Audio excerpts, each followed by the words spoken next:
Welcome to Property and Investing with Grant and Charlie, the place where we give you access to all the strategies, tools, and tactics to become a successful property investor. Charlie, are you wearing sunglasses? Grant, this podcast has been heating up in a big way. Like the glare coming off this podcast is so intense now that I'm going to have to wear sunglasses. Is that because, and too many people are recognizing you down the street, so now this is you incognito? But you know what, though? They're going to know what my incognito look is now. I'm going to be easily found. We'll swap sunnies and people won't have any clue. Anyway, if you are trying to find Charlie in a needle, like a needle in the haystack, and you actually want to get some kind of insight from us, head over to propertyandinvesting.com/newsletter, put in your name and email, and you won't see us in incognito anymore. You'll actually see the true us. Charlie, let's cue the disclaimer. It's Charlie here from Property and Investing, and I need to let you know that Grant and I and the Property Investing team are in no way, shape or form qualified to give you financial advice. We strongly encourage you seek out and use professionals when comparing investment products or making investment decisions.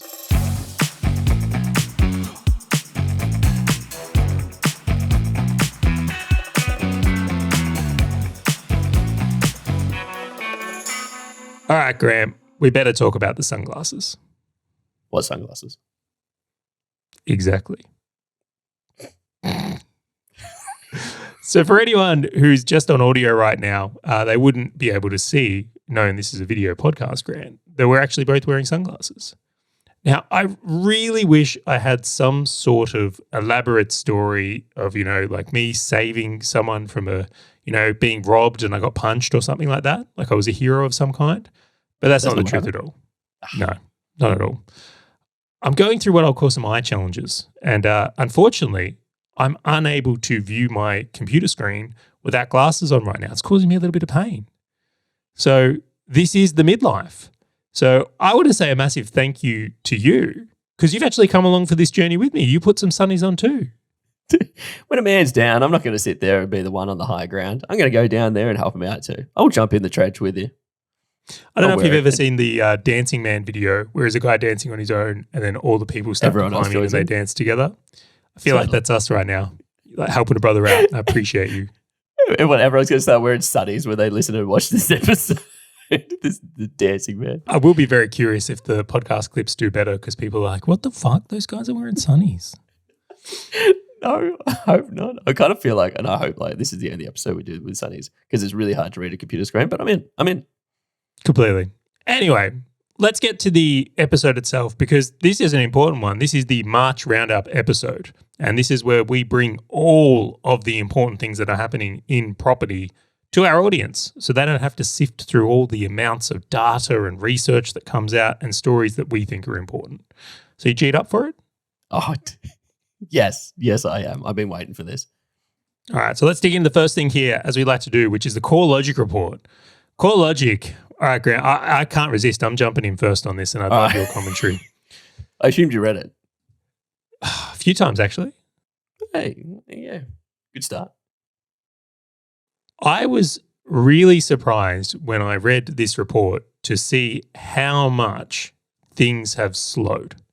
Right, and to give that context is I kind of expected prices to keep falling as interest rates have gone up. We'll cover that later, but thank you, Dr. Lowe. So when I logged into this report and see that we've practically had a flat month, like if you look nationally, the previous month was like a 1% fall, where to now it's like, I'm going to call it flat. It's practically zero, which I think is a significant shift in market. I think it's really significant. It tees up some things we've got lined up to cover in the rest of this conversation, but that was the first thing that kind of really caught me by surprise. Was there anything else that you kind of saw in this? It was one of the observations that I saw, and I'm like, I wonder what impact that's had. So I literally just jumped on the online valuation calculators and put in my properties just to see if it was real.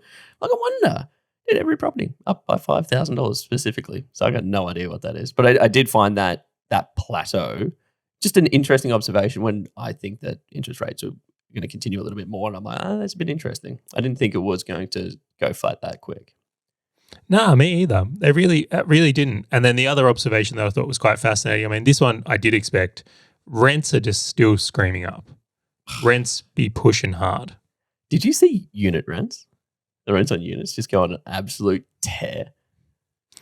Well, this is where I think ultimately this report comes to like the bottom of it, and what I think we should really discuss here is I've had a bit of a change of feeling on the unit market, and I'll put that into two parts: is like the townhouses and apartment market.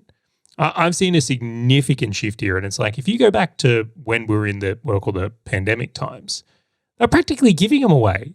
The vacancies were through the roof, and it's like if you look to this year, that's changed so significantly now.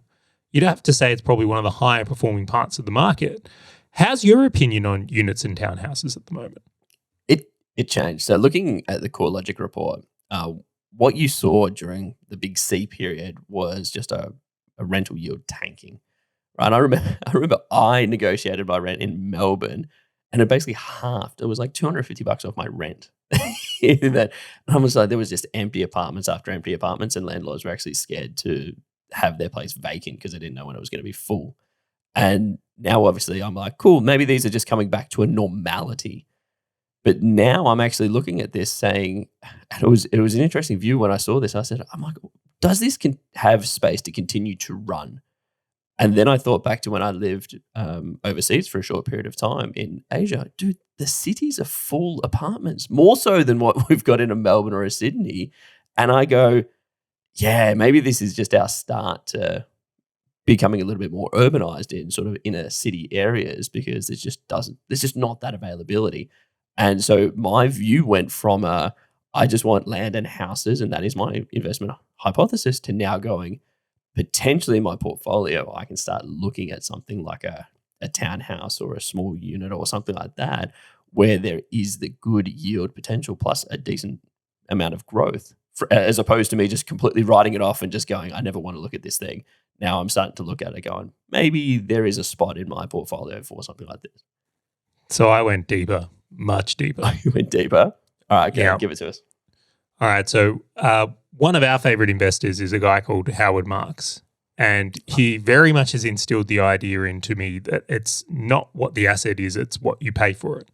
So it makes a huge difference. Like you might have a company, for example, actually we should keep it property focused, but it's like you might have an area that isn't the best, but if the property's $1, it's a great buy. You're going to be able to sell it for more than $1. As an investor, isn't that our goal? To make money? Completely. Right? Find the right asset. Where if you massively overpay for a great asset, so let's say a premium asset, it's $1 million and you pay $2 million for it. It's like, you got to wait for that thing to double just to break even. So even though the asset is better, what you pay for it plays such a significant role in how it does. Right? And I also think when it comes to property investing, there's this huge bias, where because so many things have happened with apartments and people buying off the plan, it's become like this hated asset. Yep. Like in the investor circles, so many people are sitting there going, do you know what, I wouldn't buy an apartment or a townhouse. I've heard about this with strata. I've heard about this, land value. That's where the money is to be made. And I'm at this point willing to go on the record, speculating, of course, right? It's more I'm going on the record for my own ego, not necessarily justifying other people's investments, Grant, please note. So this is definitely not financial advice, but something I am looking at intently. I think because the unit and townhouse market has got so much hate, I think because so many people want to live in these locations and just can't afford houses, and the constriction mixed in with interest rates being higher, I'm calling it now, units and townhouses, not in CBDs. So I'm not talking about like Melbourne CBDs. I'm talking about those nice suburbs around it, your Brightons, your Hawthorns, your Turaks, your Rose Bays. Yeah, Richmond, yeah. Yep. Richmond, clearly we're very Victoria focused. I'm sure if someone's in another state, they can chime in and offer something great as well. Are going to go on a tear. And I'll put one more layer on this. Melbourne, Sydney, Brisbane predominantly, just because of space restrictions. In Western Australia, they still have a lot of room where I think that's not going to be as true, and same for Adelaide. But I think this is potentially one of the plays we're going to see unravel and unfold in front of us. And this is something that I think is going to be particularly interesting for investors going forward. That is where my research started, of going, I wonder what this looks like. And you have gone significantly deeper than I had. I had a whole heap of personal bias that I had to get over before I started looking at it, but down that way. But what was it? There was this news, a news segment where, like in Richmond, there was like only 8 places available for rent, and there was like 100 people per place. And I'm just like, they just can't the only thing you can put there is like units and townhouses. Like there is no space for dedicated blocks of land and actual sort of isolated housing at all. So I concur with you on this. The only thing that I want to look at is going, okay, what does it look like over a long period of time? And so there's a lot more research that I want to do before I just go and start buying them willy-nilly and going, even to your point around strata fees, even to your point about like potential unlimited supply. Like you can just keep going vertical. So what does it look like in order to get a better asset class? Oh, could we go there? All right, let's do it. All right. So this is why I say the CBD thing's really interesting. And I want to talk about, don't let me forget, talk about land tax here. Because I think it's a really interesting thing as well. I got you. Okay, cheers. So Melbourne CBD, if you look at that right now, or even Sydney CBD, I think there's very real risk that you just get another tower built next to you. Right? Supply risk is real. Like the way we walked through Melbourne the other day. How many cranes are up? How much stock's coming onto the market? I think a legitimate supply risk is there. There was a record. There was like 400 cranes or something like that in Australia, which is like a record number, full stop. So yes. Yes. Okay, so if you're going into those types of things, I can see real risk massively. But if you step out in the market, so this is where I do have my residence, right? Although we've got to be careful, right? Because people might start following me around now, so be careful how I say this. I looked into it specifically. They won't recognize you. Yeah, with these sunnies, we'll be safe. Go on. But I looked into this more deeply here around the suburbs, and I'll use specifically Brighton because housing is really expensive here. Like it's not unheard of to pay $3 million to $5 million for a house around here. Mind you, it's a nice house, but it's like it's an expensive area where there's still the ability to buy townhouses and apartments for like less than half of that. Right, so there's a really big discrepancy between cost, but people want to live here for the access. And you say, well, what's the supply and demand risk around that in this area? I'm not sure there's a council you would want to less be near to get building approvals through. The people of Brighton, like all these older doctors and lawyers who have bought into this suburb, the last thing they want is people putting up massive developments near them. So they find it hard. Really hard. And all those housewives with too much time on their hands, they're the ones making trouble. No, that's a massive speculation. I shouldn't say that's true, although I suspect it isn't a little bit here. I'm joking. Although I would love to know for real, who are the people putting in the objections? I would love to know that. Is it the nesters worried about their view? A whole bunch of things. But the ability to build massive amounts of supply in Brighton specifically, it's really hard. Really hard. So I'm not necessarily sure that type of setup is there.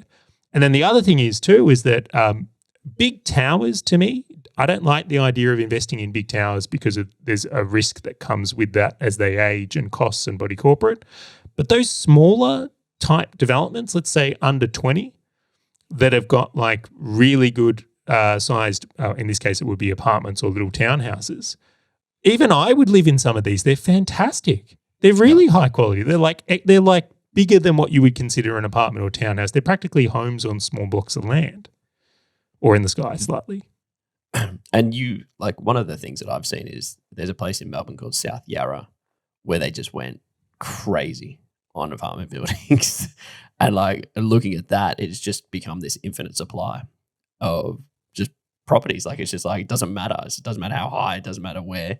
And it just created like a school zone, essentially. Like all the uni students and all like the young professionals and stuff move there. And then they say, well, it's almost like a stepping stone to get to your Brightons. It's like, well, okay, we're going to be here for a couple of years and then we're going to progress out, as opposed to your point around townhouses, which is like, how do I stay here and raise a family here and continue on here? And I concur, like you ain't going to see massive buildings in the Vaucluses and Rose Bays and stuff of the world. Like it's just not going to go up, like, or the middle parks of Melbourne. All right, so here's the question for you. This is what I thought about a little bit more than this. There's some schools around my area that people really want to be in, like really want to be in. So the point being is that let's imagine this, you're a family and you've got a healthy budget to spend on a home. Let's say 1.5 million in this example, right? And you're looking at it and you go, I want to be in that school zone because I want my kids to go there. Would you live in a 4-bedroom townhouse to get your kids into that school, put your 1.5 million there, or would you move further out into the burbs? You probably get a much bigger place, potentially even a nicer place, but you're not going to get that school zone. What decision are you making? Majority of people will go to the school zone. What about access to the city? If you're in corporate as well and you've got to get into the city, that's, again, fantastic amenities and train line and things like that in the Brighton area and St Kilda area and everything like that. I look to these things and I go, I can see why this is going to have good demand. I really can. Not to mention the status and ego thing, right? About, people who live in like really expensive suburbs love to tell people about it. It's like the Harvard thing. People who went to Harvard love to tell people they went to Harvard. I told you. If you live in Brighton, that's how you open your sentences. How you doing? I'm from Brighton. Oh, we've gotten that out of the way. I am from Brighton. Like little name tags. All right, and I'll mention one more point on this just before we move on with land tax, or I'll stop hogging the mic, although you can see I'm excited by this. I was going to say, yep. Yeah, so when you're looking at investing in particularly in like blue chip suburbs, what people don't take into consideration when they get to a bigger portfolio size is land tax and when you're hitting that and how you're paying that. And the ratio of income versus land tax when you start looking at apartments and townhouses, because they have a smaller land component, starts to become really interesting. So if you continually buy these like blue chip investments on bigger blocks, is like your land tax bill is going to get bigger quicker. So you may not be able to grow in a way you would necessarily want to be able to do it, where you might be able to get 3 townhouses for the same amount of land value, thinking, 3 on 1 block type setup. Yep. And I'm seeing that as particularly advantageous for those looking to kind of have a cash flow play as well. And even to that, like you then get to minimize your body corporate in some circumstances, where if you've got like 3 townhouses and they don't have shared facilities, it's like, great, like they're just self-containing. So there are benefits to it, and I can start seeing why people would want to invest in it. And as people just start coming to the point of just going, you know what, I'm fine with being in a townhouse. Like the second that breaks in people's minds of I just need a standalone property, which I think it has, I think now it's like, okay, cool. Now it's just normal. It's still just perceived as a house or a decent place to live. I'm curious. I got a question for you. I'm going to pivot away from units if that's okay. Go for it. Sweet. With what you were seeing, so February, basically it was going from negatives for quite a while, and February is kind of plateaued. We'll call it flat. We'll call it 0, right? Oh, no, it wasn't perfectly 0, but we'll call it 0. Well, you can see why I wasn't the best tradesman, right? If I'm willing to go, that's level. It's 0. It's slightly, I should be right. It's about plum. All right. Now, we know that there is not enough houses in Australia for the people that are coming in via migration and people who exist here, and there's not enough buildings being built, blah, blah, blah, blah, all known. I'm curious. Imagine I removed that. I just said there were just enough houses for everybody to live in. Would you be freaking out right now from everything that you're seeing, from interest rate rises, from wages, from everything? Or do you think that it is one component of something else that is kind of making this an equilibrium property market, like a 0%? Okay, so you're suggesting if there wasn't such a supply and demand imbalance, right? So let's say that there's even a little bit too much supply. Okay, it's slightly over, right? We've got some room. I'm fine with that too. Yep. Would I be more concerned about what's going on around the world with interest rate rises and things like that in the Australian housing market? Completely. That's my question. Yeah. Okay, that's the question. Absolutely. I think that what you're describing is the force that's essentially saving the Australian property market. And that was one of the views that I had looking at the CoreLogic report. And it walked through so many interesting points, which is like inflation's rampant, interest rates are up, cost of living is obviously inflation, wages are not changing, like all of these things which are pretty bad and impact the people's ability. But then it's like this one side of going, and we just don't have enough houses significantly, right? Plus we've got immigration coming in. And so my question is, and they pose this thought around, is this the eye of the storm or is this the end of the storm? Noting that, do you think it's the eye of the storm? Do you reckon this is just going to be a blip on the radar for a couple of months? Or do you think that this is the end of the storm? Do you know what? I want to ask you the same question though. I want to reverse this one. So what's your view on that? Do you think this is done or the eye? I think so. I was talking to you about this. So I see this as a game of tug of war, right? You've got 20 10-year-old kids on one side, and you got this one massive 250 kilo guy on the other side, just leaning back. And wait. What's on what side? Right, I want to know here. So is this like Philip Lowe and interest rates on one side, and then bank policy and APRA? What's on the other side? Undersupply of housing. The 250 kilo person is the undersupply of housing. Everything else would make me super scared, like completely bearish. And I'm like, I'm concerned. But then there's this one massive guy that is pulling, that's just like leaning on this rope that goes the complete opposite direction. And I'm like, if that guy let go, then it's screwed. But I'm like, the problem is he's not letting go. And there is no, and I've tried to intellectualize with this. There's no swing of a bat that you can just go and create 100,000 houses. Like there's just no bat that you can swing for that. I've thought of it. There is. I've actually thought about this. Are you ready? If the government was serious about solving inflation, deport people. Go on a mass deportation. Instead of bringing 300,000 people a year into the country, kick 300,000 people a year out of the country. Shift the supply dynamics in housing in a big way. If you can't build the dwellings, right, which I agree, I think it's impossible to, in the short term, meet the needs of housing and accommodation. If you were to change the variables, right? You know, like this is like the exercise and diet thing. It's like, oh, I'll just run more to burn more calories. Maybe just don't eat as much. Right? You can attack this from two different lenses here, or two different ways. If we started deporting huge amounts of people, what do you think would happen? No, I get it, but then it has so many other ramifications to the economy. But I get what you're putting down, to which they won't do it. Well, you see this in things even in localized markets. So if you look to, like, let's say there's a small regional town that becomes a ghost town. Mm-hmm. What do you think happens in that town as population falls? Yeah, prices drop. What a shocker. Do you think interest rates had any effect on that? No, but do you see, you know why they're doing such large immigration and importing people and trying to get people back into Australia, obviously. I just don't think they're going to pull that trigger. All right, so let's so to go deeper into this, do we think this is the eye of the storm, or are we done? Just short answer, where are we, Grant? I think we are done for a little bit. And when I say a little bit, call it 2 years. Tell you what, I'm going to do it. I'm going to go on the record twice in one episode. I'm going to do it. We're done. This is it? Yeah, this is it. I'm gonna back this one up because I think this is a really important thing. When people say, "Oh, look, there's not enough housing," do you know how far off it is? Do you know how imbalanced the supply and demand is? It's like a couple of 100,000 houses. Yeah, it's estimated at 400,000 houses, or 400,000 accommodation type, right? The townhouse dwellings fit the mix. Right. So then the second part of that is that we do actually have vacant homes in Australia. Like you can get on realestate.com.au now, and there's houses for sale, there's places for rent, but they're just not in places people want to live. Right. So they're not in the right spots. So supply and demand has this interesting dynamic where it's like, let's say they put 100,000 houses in the middle of nowhere. It's not going to solve this. They've got to put 100,000 houses in the right places to actually have an effect on supply and demand. It's like, that's the idea, right? If you have been...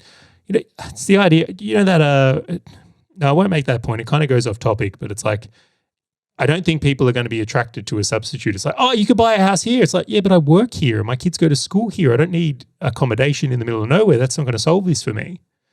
All right. So that's one side of it in here. And then again, I went deep this week, Grant, because I was very curious about this as well when it comes to the unit market. Because for people to be justifying going into units instead of houses, it's like, well, clearly the supply and demand isn't in favor. Totally. Like if you ask most people, they would love to live in a house that's relative size. Well, it's like, well, why are they compromising and living in smaller apartments or townhouses then? You know, and some will say they don't want to clean the whole place, or maybe they're older, but for the vast majority, it's because they can't afford it. Yep. That's the dynamic, affordability. All right.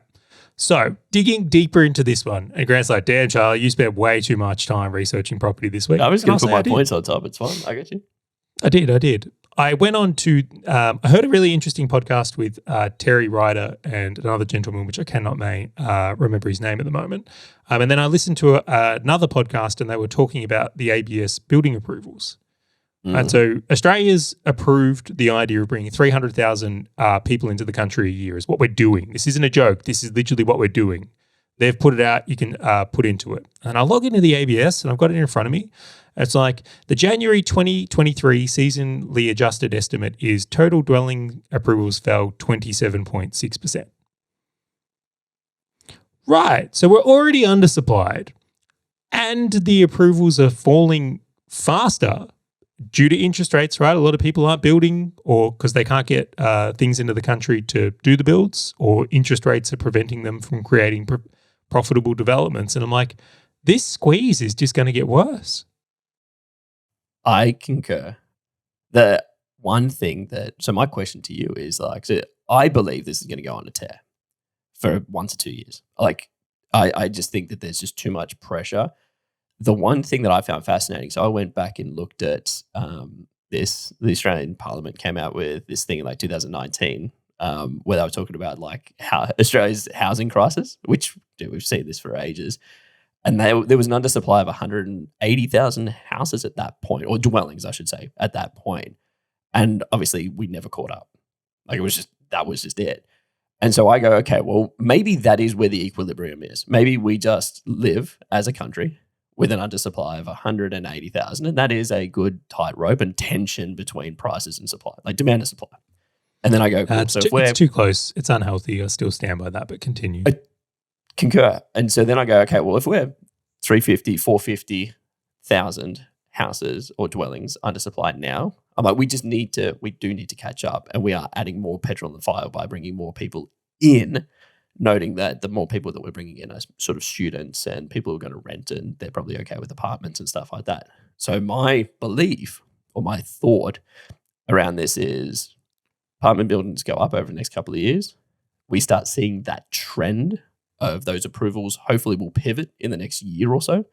The building approvals and the completions will start pivoting for apartments, and it will just slow down and when I say a tear, like the growth just going crazy, it'll just slow it down because we're seeing the trend. It wouldn't have solved it at that point. I think this thing's going to take 5-10 years to solve. I just think that the investors would have realized it now, got in, and then it would have normalized, and then they go, cool, it's just going to take 5 years, but we're on the right path on that. So I just think that's a 1 to 2 year tear. I think you believe in government way too much. No, I believe in the private market to an extent. They haven't solved this in the last 10 years. Why are they suddenly solving it in the next 5? Oh, no, I'm not seeing competence go up. I'm not. No, I'm not saying that. Yeah, I'm not saying they're going to solve it. I'm more saying that people will be able to intellectualize with, this seems as though it's solvable. I just don't think it probably will never be solved in Australia. All right, so let's just go through there. Just humor me on this a little bit then, Grant. So you're a developer. Right? Yep. What are you trying to do? Make profit. Dude, I'm holding back stock because I want to make as much profit as I can. Right. So why would you change that? No, but that's what I'm saying is that people will start seeing stats of approvals go through. People will start seeing apartment buildings coming onto the market. Like people will intellectualize and say, this seems as though it's solvable. It's not solved. We just see it. Or the price has already been baked into the market. I just don't look at this changing anytime soon. I appreciate your optimism, but from my point of view, it's like I don't see it. I think this is an ongoing problem in Australia for quite a while from here. I think that we're going to... Yeah, so I'm going to jump in here. Don't you think that as investors, we will get to a point where we go, great, we have seen the opportunity of the market being squeezed on an undersupply.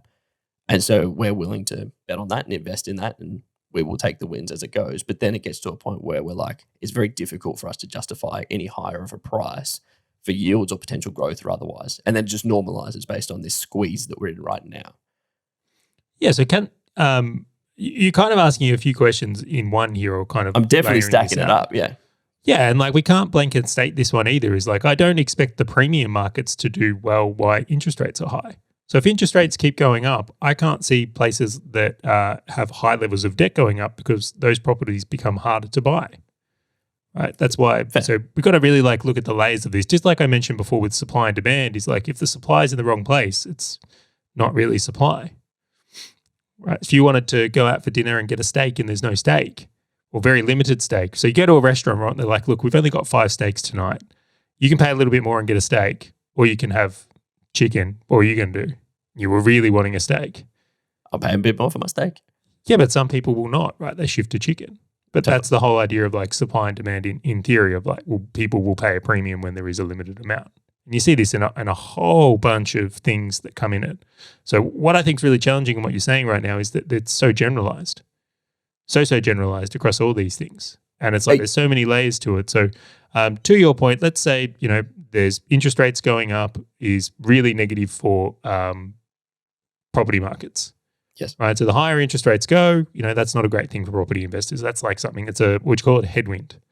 Mm-hmm. But then a tailwind is, immigration, population growth. We've also got like government stimulus and infrastructure and jobs and things like that. We've also got mining, right? We're a big exporter. We're doing all these things with green metals, which would tell us that, there's some tailwinds there for our economy in general. So when I look at all of these forces and things that are going on and just incentives, like as I said, it's like developers want to make money. I don't know a developer out there thinking they're solving the housing crisis. I understand what they really do. And they might, soft sell them a second. Yeah, no, I'm helping Australians' housing supply. And I'll give them credit, they are. But they're also very interested in making a profit. I don't see them doing it unprofitably. Totally. Funnily enough, I think we're saying similar things. It's more, I just think that if I was to articulate it in a better way, and you are correct, I'm significantly overgeneralizing just to make sure that we don't talk about this for 4 hours like you and I usually do. Which is like, I think the next year or two is going to be crazy. Like, I think we're just going to see some weird things in some different markets. And I concur with you on there are markets in markets, and not to go like specifics on it, but definitely agree. I just believe as though what we see over the next year, maybe 2 years, will be very different to what we see after it. I just don't think it's going to go vertically up on property prices across in different markets for a decade until they potentially solve. I guess we'll find out. Time will tell. Totally. And there's like all these other things, right? I don't want to blanket state this one, but do you want to know what I actually think the biggest risk is to the property market? Okay. Legislation. The government. Yeah. Yeah, totally.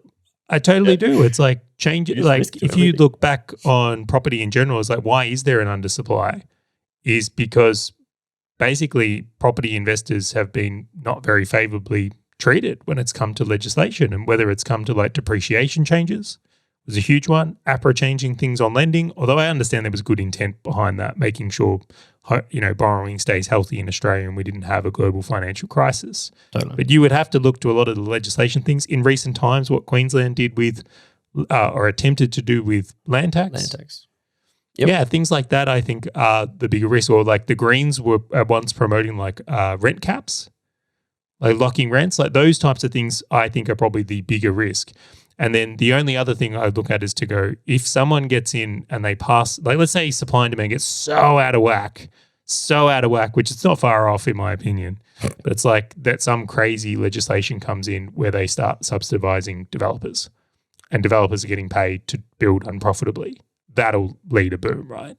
That's so if they go to all the developers and just say, no tax, build. That is what's going to happen.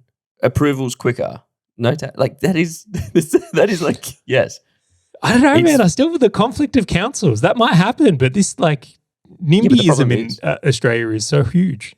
But you know what's funny? Because they're going to do that in the places that they don't want. Like in the places that there is spare land that people don't want to live in. Like they'll just keep pushing people out to the like further beyond the burbs. Like that's where the government. I mean, you've seen this way too many times. Just like I have. Like it's a tick in a box. It's now we're doing the thing, Charlie. We're putting money into it, and it's like it doesn't actually help solve the real problem. And ideal suburbs are just like still going up. Yes. I do have one other solution for this. Tent city. Kind of, but not really. It's like you got to remember that like Australia didn't have cities beforehand. Like something made them desirable. Like we did build these cities that people want to live in. I think it's time for Australia to start a new city. can we start taking names? If anyone's got a good name for that city, reply to the email. I want to see some good names for this new city. But Amazing. I concur. Like, it's like the Silicon Valley, right? Like, how do you build something in the middle of somewhere and make people want to go there because there are incentives, whether it's tax breaks, whether it's great salaries, whether it's a tech hub or something like that? Like, how do you just go and build something that a whole group of people will ideally move towards? Like Silicon Valley is a great example, right? Really great example of what could be done if a new hub or a technology hub was to evolve in Australia. Maybe that'll come through.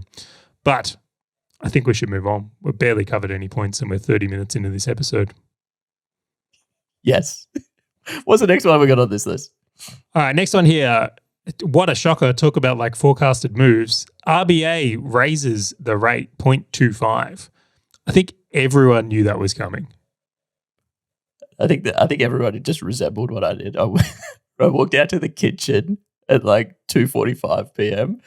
and wife Hazel's like, "What happened with the RBA today?" I'm like, increased by 0.25. She's like, "All right."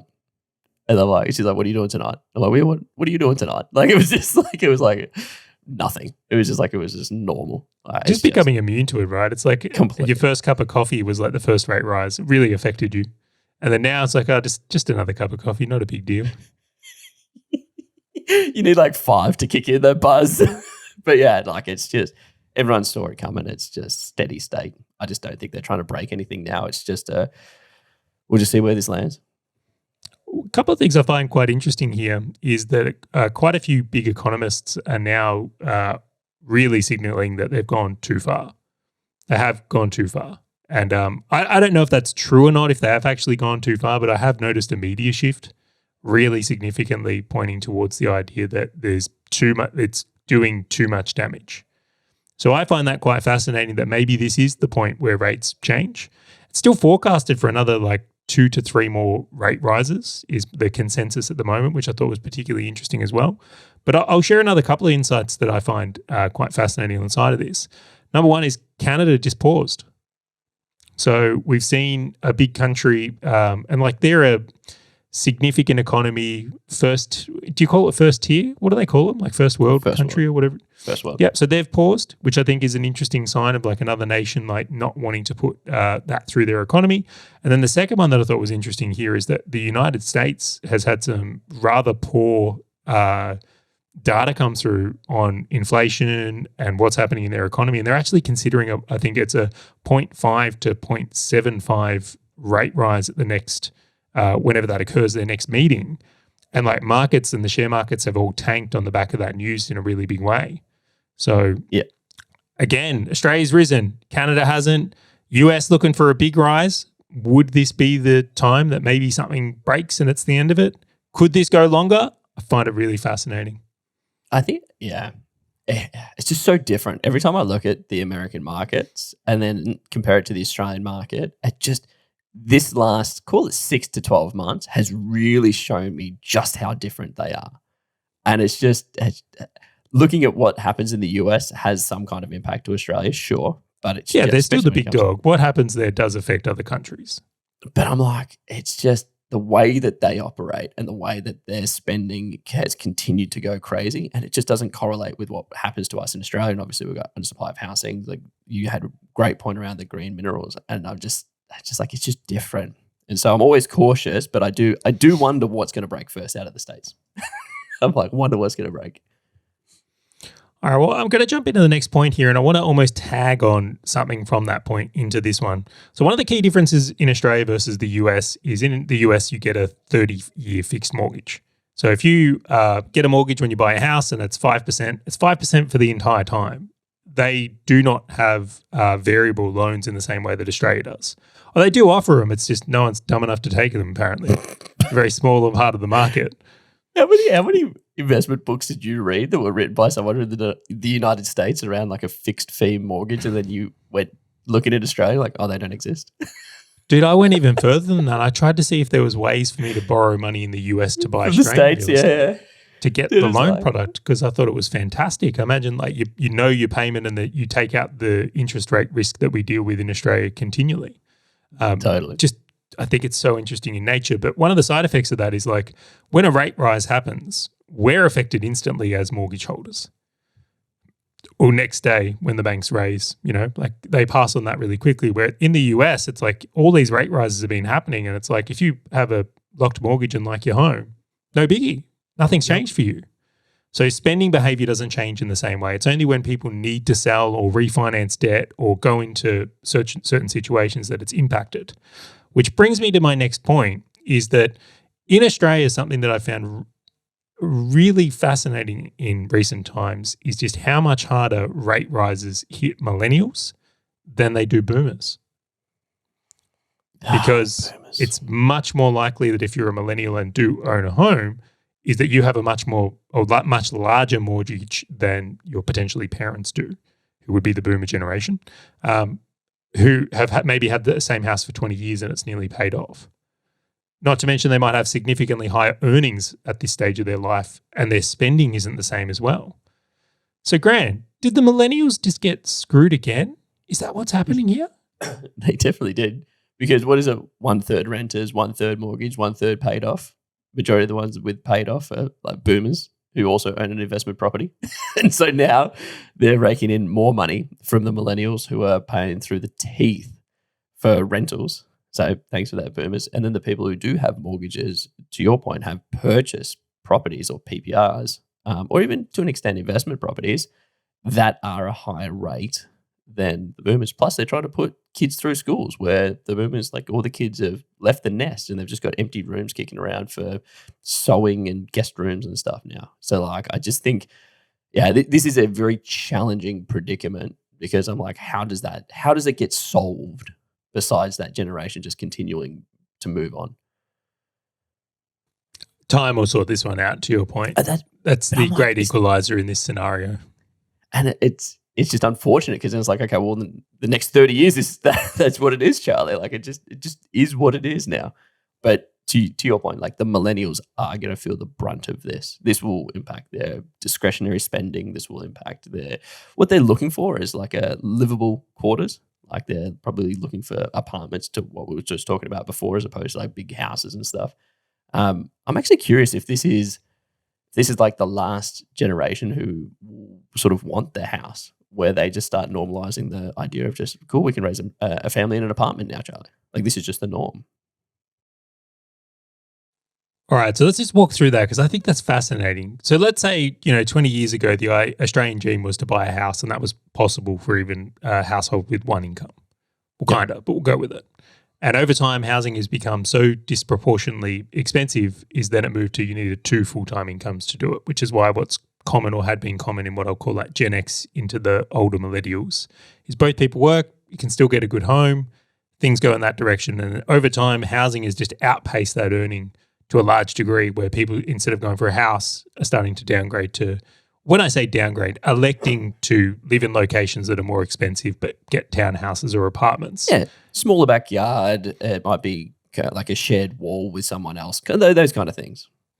And then to go further than that, the burden is getting so high. It's like, why would anyone sign up for such a massive mortgage? Because, well, they can't live the rest of their life. Their life just becomes becoming a slave to that mortgage. And maybe they can't even get access to the finance for that mortgage. Totally. It's a really fascinating thing. Have you thought about the other side of this, though? As boomers age out, right, and they do pass on, and I'm not wishing any boomers to age out or pass on prematurely or early, but they are going to bring supply back onto the market at some point as well. So there's got to be a counter to this to some degree. But to your point, that doesn't mean prices go down at all. So, and in your opinion, what do you think? Yeah, I think it is. I think it's coming closer to the last run. It's funny, you were talking just before about how like the Brightons of the world, the councils aren't going to approve like small apartment buildings anytime soon. And so I actually think that what's going to happen is as the current boomers sort of progress on, unfortunately, I think that then the millennials will start running councils and start being like the ones elected in, and they're the ones with scars on their back. They are the ones like, we wanted to live here, like, or my parents, or maybe the parents had 3 kids and the 3 kids couldn't buy in that spot, so they only could sell their parents' house, and they're like, well, how do we get in? That's when you're going to start seeing some changes to what is in these suburbs. because I they're think like, we're already now seeing that to a degree, though. Right? Is this not why completely. places like Queensland and WA are booming because of that affordability? And so it's not going to be a light switch. It's going to be like this little fade, if you will. And so, but again, it's just that time thing. But even to that point, everyone's like relocated, or you've got a whole heap of apartments built into your CBDs by that stage, etc. So I look at this as the population in Australia just continues to grow, like it is what it is. Funnily enough, I was actually looking at going like, okay, do I just go and decrease my desire for a standalone property and start buying a unit or a townhouse now? Like, even saw myself starting to think about that. I was on realestate.com looking at them, going, oh, maybe I could live in something like this as opposed to a standalone. I feel the same way. Oh, really? Yeah. Yeah, I'm like, at what point does it make sense to spend $5 million on a home when I go, oh, what if I spent, $2 million on like a baller townhouse in the same location and invested that $3 million in that example? It's like, what a difference that would make. And so I started looking at it as well on the other side of going, man, like, so we extended the apartment here because I was like, I just don't want to go to the rental market and start fighting everyone else again. I'd either just overpay everyone just so I didn't have to deal with it, or I'm just like, I'll just extend this and try and figure out what I'm going to do next. Like, it's at that stage now for me and I'm very fortunate that I'm able to do it versus what other people just don't have that opportunity. Don't you find it's interesting in your psychology that it's like you're willing to compromise on the place you want to live in that example? Like, you don't particularly want to be there. You're already saying, well, I'll spend more money on more rent here. I know rents are going to go up. Money's got to come from somewhere, Grant. That's money that's taken out of, what is it? Discretionary spending. Discretionary spending. Totally. But I'm already like mentally preparing myself now for something that's in like a year's time. And I'm just like, that's how I'm thinking about it, I'm across this stuff quite well. I couldn't imagine how other people are sort of feeling about it and thinking about it. But yes, last run, Charlie. What do you reckon? Wrap it up? Wrap it up. Wrap it up. Awesome. If you're listening to this and you're like, that was valuable, I'm curious. Reply back to the newsletter that Charlie has sent out and actually let us know what you have seen happen in your version of the March update. And if you're not on the newsletter, be sure to join it. Head over to propertyandinvesting.com/newsletter, put in your name and email and subscribe, and then just hit reply. Let us know what you are seeing on the ground. Just want to say thank you very much for joining us, and we'll catch you on the next episode of Property and Investing.